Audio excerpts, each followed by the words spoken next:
Quando a gente lê a passagem de Atos 21, o versículo 10, fala de Ágabo, um profeta, né? Desceu da Judéia um profeta chamado Ágabo.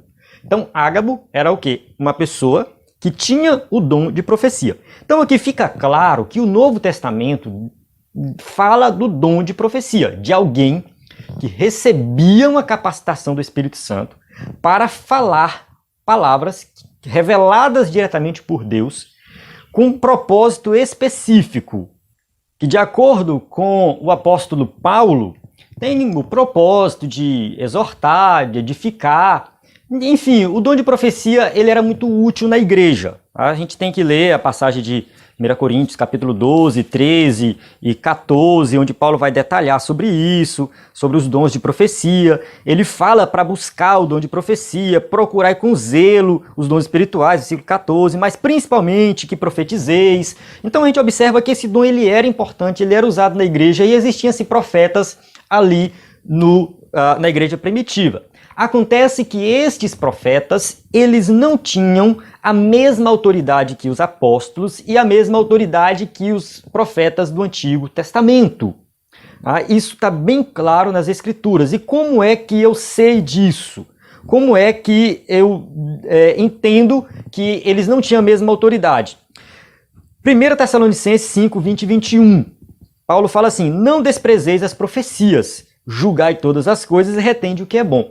Então aqui Paulo está falando de julgar as profecias. 1 Coríntios 14, 29. Tratando-se de profetas, falem apenas 2 ou 3, e os outros julguem. Então tem que julgar a profecia. Quando Paulo recebe aqui a profecia de Ágabo, que Paulo, Ágabo pega o cinto de Paulo, liga, amarra nos seus pés e fala assim: isto diz o Espírito Santo, assim os judeus em Jerusalém farão ao dono deste cinto e o entregarão nas mãos dos gentios. Aí ouviram isso, todo mundo falou: Paulo, a profecia está dizendo que tu vai ser amarrado, não suba a Jerusalém. Então respondeu: que fazeis chorando e quebrantando o meu coração? Pois estou pronto não só para ser preso, mas até para morrer em Jerusalém pelo nome do Senhor Jesus. Então podemos observar que Paulo meio que desobedece o profeta. Olha, né, o profeta vai lá, fala que ele vai ser preso, o povo fala para ele não ir, porque de acordo com a palavra do profeta ia acontecer aquilo com ele. Paulo não importa muito, eu vou de todo jeito, eu sei o que puder acontecer comigo não me importa, porque eu estou pronto para morrer, para acontecer qualquer coisa em nome de Cristo. Então a gente observa que diante de tudo isso, tá, a profecia no Novo Testamento ela não tem a mesma autoridade que a profecia do Antigo Testamento. No caso, a profecia como dom de profecia. É uma capacitação que o Espírito dá para o crente, para quem tem esse dom, onde o Espírito Santo revela algo, traz algo à mente. A gente pode definir assim: profecia. O que é profecia? Tá? De acordo com o apóstolo Paulo, nas suas cartas aqui. Indica que Deus podia levar, né? Paulo indica que Deus podia levar algo de maneira espontaneamente, de modo que a pessoa, ao profetizar, pudesse relatar aquilo com suas palavras. Tá? Isso é chamado de revelação. No caso, Paulo está falando de algo que vem espontaneamente. Deus traz algo de espontaneamente de alguém, e essa pessoa, quando ela tem esse dom, ela olha para alguém, Deus dá uma revelação ali para ela, e ela vai lá e fala com as suas próprias palavras para aquela pessoa. Essa revelação, ela pode ser também em sonhos ou uma visão. Não precisa ser necessariamente algo que vem espontaneamente. Mas de todo jeito, quando a pessoa vai relatar isso aí, ela relata com as suas palavras. E um teólogo pentecostal chamado Bruce Yocum, falando sobre profecia, ele diz o seguinte: a profecia pode ser impura. Nossos pensamentos ou ideias podem misturar a mensagem que recebemos. Que recebamos só uma noção da mensagem ou diretamente as palavras, tá? Ou seja, quando nós recebemos essa revelação de Deus, ou quem tem o dom recebe, eu vou colocar assim, quem tem o dom recebe essa revelação de Deus, ela vai pegar essas palavras e vai transferir ela, vai falar ela, e os nossos pensamentos podem corromper, de tal forma que a profecia não sai pura, e por esse motivo ela deve ser julgada. Ela deve ser comparada com o que a Bíblia diz. Ela deve ser analisada. de tal forma que a gente possa não menosprezar o profeta, não é isso, mas que nós possamos realmente ser fiéis à palavra de Deus.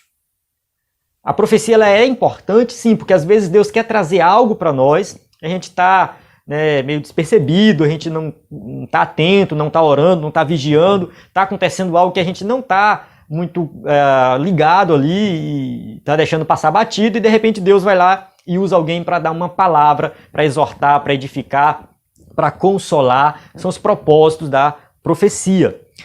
E uma prova de que a profecia do Novo Testamento ela não é 100% pura, a palavra de Deus 100% pura, inspirada, como a Bíblia, é essa profecia de Ágabo aqui. Ágabo fala que os judeus iriam amarrar Paulo e entregar aos gentios. Quando a gente vai para o versículo 30, 31, 32, 33, o que a gente observa é que os judeus espancaram Paulo e tinham como propósito matar. E os romanos chegaram, no caso os gentios, que era da profecia, e tomaram Paulo dos judeus e amarraram Paulo. Então a profecia ela não estava 100%, não foi cumprida 100%. Não foi do jeito que ele falou. Os judeus não amarraram Paulo. Quem amarrou Paulo foram os romanos. Os judeus espancaram Paulo. Tá? Versículo 31. Procurando eles matá-lo. Matá-lo. Se os romanos não chegassem, Paulo seria morto, espancado pelos judeus. Então, procurando matá-lo, aí chegou ao conhecimento do comandante da força, que toda Jerusalém estava amontinada, né? No caso, os romanos comandavam Jerusalém. E aí eles levaram soldados, centuriões, e correu para o meio do povo. Né? Aí, ao verem chegar o comandante e os soldados, cessaram de espancar Paulo. Eles falaram, opa, peraí, vamos parar. Por quê? Porque era um montim, era contra a lei fazer montim, espancar alguém, matar alguém sem a autorização do Império Romano. Por isso que Jesus, quando os judeus quiseram matar Jesus, eles levaram Jesus para o Sinédrio e depois do Sinédrio para Pilatos, porque Pilatos é que dava a ordem de matar. Tá? Eles não podiam matar. E aí, no caso, eles ficaram com medo, pararam de espancar Paulo, cessaram de espancar Paulo, e o comandante chegou lá e amarrou, acorrentou Paulo, colocou Paulo em cadeias. Então a profecia, ela não foi 100% pura. Mas aí o profeta errou? Não, o profeta foi no rumo, foi certo, não foi errado. Eu não sei, talvez Ágabo teve uma visão onde estava Paulo amarrado, uma multidão de judeus de um lado gritando, e uma multidão ali de soldados romanos no controle comandando Paulo. E ele interpretou a visão como sendo Paulo ter sido preso pelos judeus e entregue aos romanos.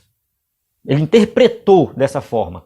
Então é meio que o profeta recebeu a revelação de Deus, mas na hora de transmitir, ele interpretou errado essa revelação. Mas não foi 100% errada, estava no rumo. Então é assim que funciona a profecia do Novo Testamento. Tá? É dessa forma. Mas isso não é muito subjetivo e tal. Acaba sim sendo subjetivo. É por isso que Paulo fala, né, que um profetize e o outro julgue. Que nós possamos comparar com a palavra. Que nós não tenhamos medo de questionar a profecia de alguém. O problema todo é que muita gente, quando vai profetizar nos dias de hoje, tem aquela mania de chegar assim, eis que diz o Senhor. Ela chega com autoridade divina. Eu acho um pouco errado isso aí. Não tem problema nenhum o profeta falar assim, olha irmão, eu acho que Deus está querendo dizer isso e assim para você. Eu acho, eu penso, eu imagino, eu penso que Deus Deus me trouxe uma revelação, eu creio que é dessa forma. Isso não vai minimizar a profecia. O fato da pessoa chegar e eis que diz o Senhor e tal, a pessoa fica com medo. Isso pode trazer alguns problemas, até o escritor da revista coloca aqui, de pastores de igrejas locais que acabam colocando no púlpito e dando autoridade dentro da igreja pessoas que se dizem profetas, que têm autoridade divina. E ali isso acontece dentro de algumas igrejas e muitos problemas são causados. Eu recebi um áudio de um usuário do EBD em Foco, a gente estava conversando aqui num grupo, ele mandou um áudio contando uma história de uma igreja onde tinha muitos membros, mais de 500 membros, uma igreja muito abençoada, uma igreja realmente ali que Deus abençoava, uma igreja ativa. E chegou uma mulher lá dizendo ser profetisa e o pastor começou a dar oportunidade para ela, depois colocou ela no púlpito, deu um monte de autoridade. essa mulher começou a falar tanta heresia, e o pastor foi aceitando, porque ela trazia com aquela autoridade divina.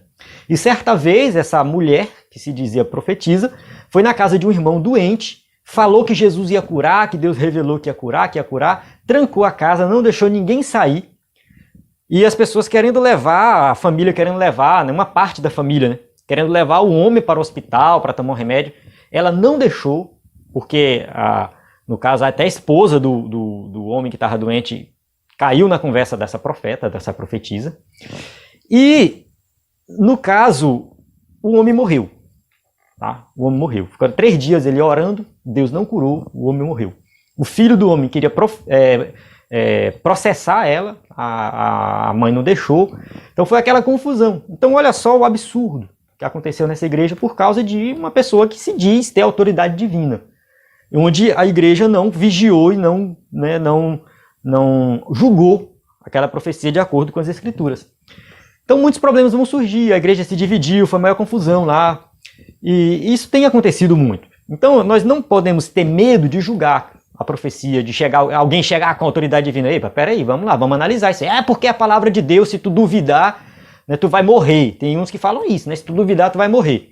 Pode repreender em nome de Jesus. Bota a mão na cabeça desse profeta e manda o Satanás sair da vida dele, porque não é de Deus, não. Tá? Pode ter certeza que não é de Deus.